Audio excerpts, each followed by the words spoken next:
Yes, I would like to say something.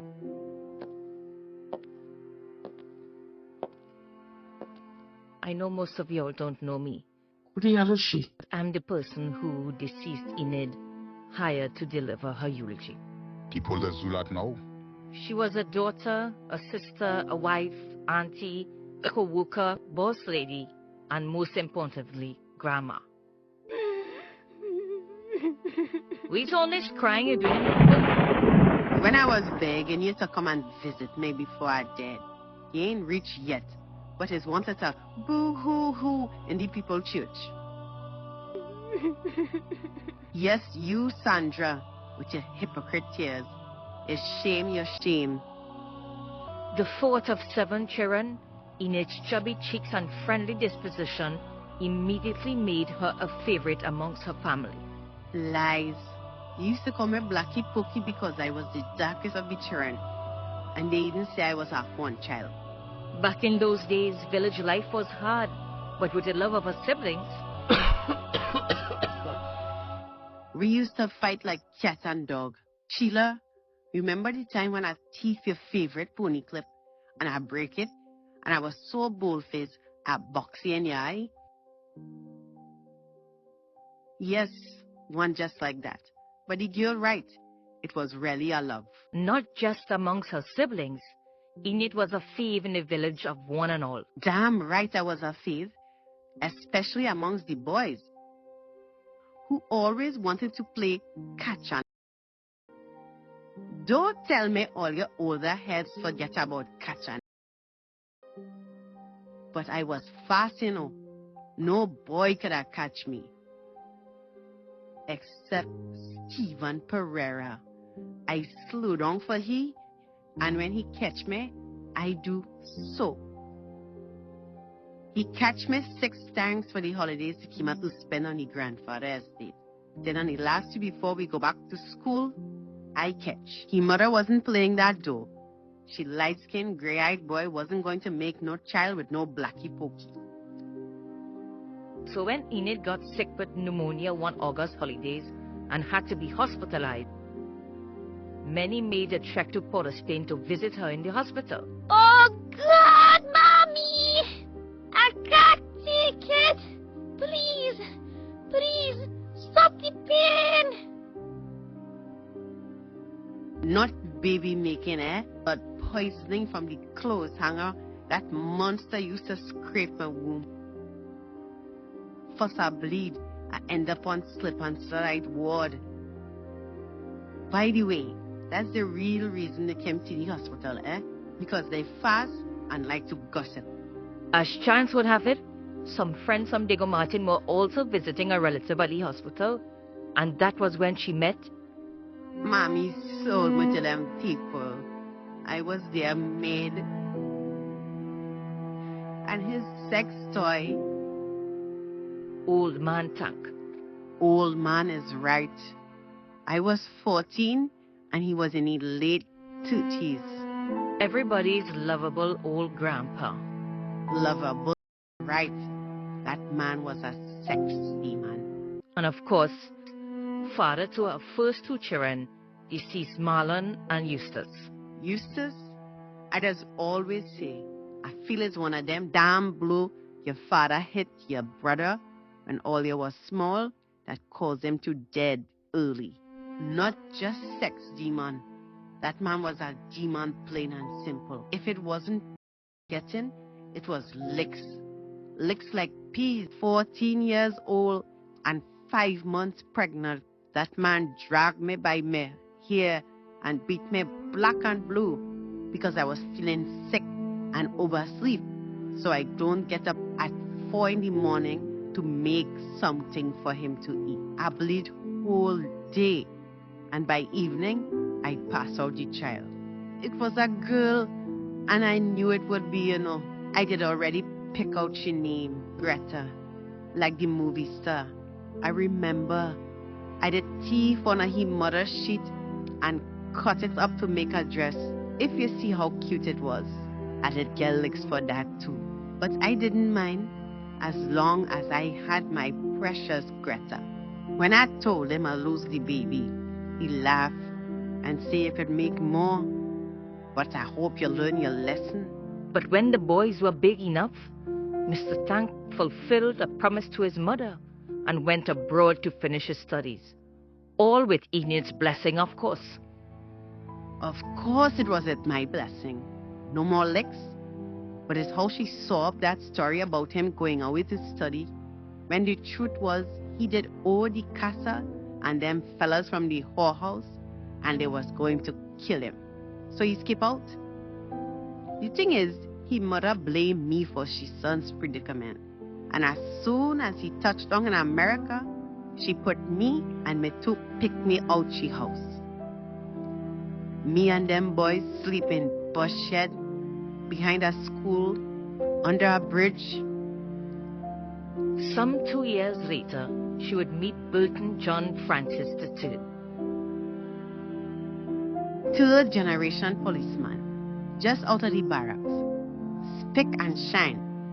See me by the bus shed with Marlon and Eustace, and realizing we were homeless, he carried us by his home. Well, after Pereira, grandson, and Tank, The only value I thought I had was between my legs. so that night after I put them children to sleep, I offer him the thing. you know what that man do? You know what that man do? He refused. He tell me no real man would do something for a woman to trade for sex. I cry myself to sleep that night. So big was Enid's heart, and so great was her humanity. She took care of both her husbands till the end. Wait. Let me finish tell all you about Burton. That man caught me for a full year. We would go out as a family. He would open my door. He would hold my hand. He would bring me flowers for no reason. And on my 18th birthday, the man get down on his knee and propose. Imagine your engagement date and your birthday on the same day. I was looking like I come out of them fancy magazine. And Burton was sharp like a tack in his suit. Oh gosh, that man had presents. That night, the boys stayed with Burton's parents. And when I tell you, that man makes sweet love to me. It was like slow dancing, hand in hand, eyes locked. That man take me to heights I never knew existed. What all the young girls know about that? All they know about is stab, and beat out. I look like a dusty mat. Well, you know, with that good loving, I pop out the 5 years, pop, and I finally get to see my dolly in a dress. For me, they were my dollies. Burton used to call them his flowers. Loved all the children like they were his too. That was man. He stopped to help a lady fix a tire by the side of the road, and a sweet drink truck picked him up. Burton up until his tragic accident, and Mr. Tank until he passed 2 years ago. I know plenty of order would say I stupid for taking care of Tank when he went blind and he lost his legs from diabetes. But it wasn't about Tank, or even about Marlon and Eustace. It was about me. And it wasn't easy, eh? Most men wasn't as noble as Burton. So I had to put real man in their place. In fact, the only reason I get a job in the wholesale factory is because I tell the bossman wife I would spy for her. Tell her if she husband with any of the girls, and if any of the other girls had designs on him. She liked the sound of that. And this is why, for many of you gathered here, Enid was mentor, surrogate mother, and eventually boss lady, as she worked hard and flew up the ranks. Truth is, the bossman wasn't up to no folly, but he had some nasty male workers. But I used to sort them out. Carleen, remember when I had to box Mongol in his face for playing he wants to rest his hand on your knee? But whilst most would have been contented with her position, Enid wasn't. And because her entrepreneurial spirit could not be quelled, she became the proud owner of the 7 Dwarfs. It wasn't easy opening up a food place with 7 children. I had to scrimp and save, join all kind of susu. Clarence, Clarence, not them scam thing, eh? Blue Zoom and bring 2 people, real Susu from the motherland. A business that today boasts of 20 franchises in Trinidad and Tobago, with several others up the islands. 7 children and 26 grandchildren later, I could say I feel proud. To all her grandkids gathered here today, Enid wants you all to know she loves you all very much. Especially Marlene's son, Samuel. What? You feel grandparents don't have favorites? Parents does have favorites too? Don't let them lie to you. Don't get me wrong, you love all of them. But trust me when I say you does have a favorite. And from the time I see Samuel with his chubby cheeks and big bright smile, he stole my heart. But now that he big, I don't know why he don't tell his mother that he gay. I mean, if you like man, you like man. That is who you are.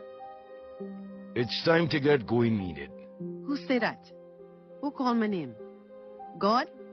It's me, Harry. Burton. Is that really you? Oh, here, look. Burton come to meet me. My sweet Burton. So on behalf of her 7 children, Marlon, Eustace, Marlene, Cindy, Michelle, Beverly, and Simone. Wait. I can't go yet until I get this off my chest. Michelle, I know we haven't had the best relationship. I know you never felt like I liked you as much as I did my other children. I was guilty. Always felt guilty for what I did, what I didn't do. And I should have believed you. I should have protected you from him. It was like I blocked it out. I didn't want it in my head, so I dismissed it. The only problem is I dismissed you as well. Please forgive me. She forgive you a long time. How you know that? Because she does pray for you every night. And Kurt? I never lied to you before. I will start lying now, but it's time to go, Enid. Enid wants you all to know, after living a full and satisfying life, she is in a better place, helping God watch over you all in heaven. And she's just a prayer away. Amen. My name is Sarah Kane Thomas, and this has been The Eulogy.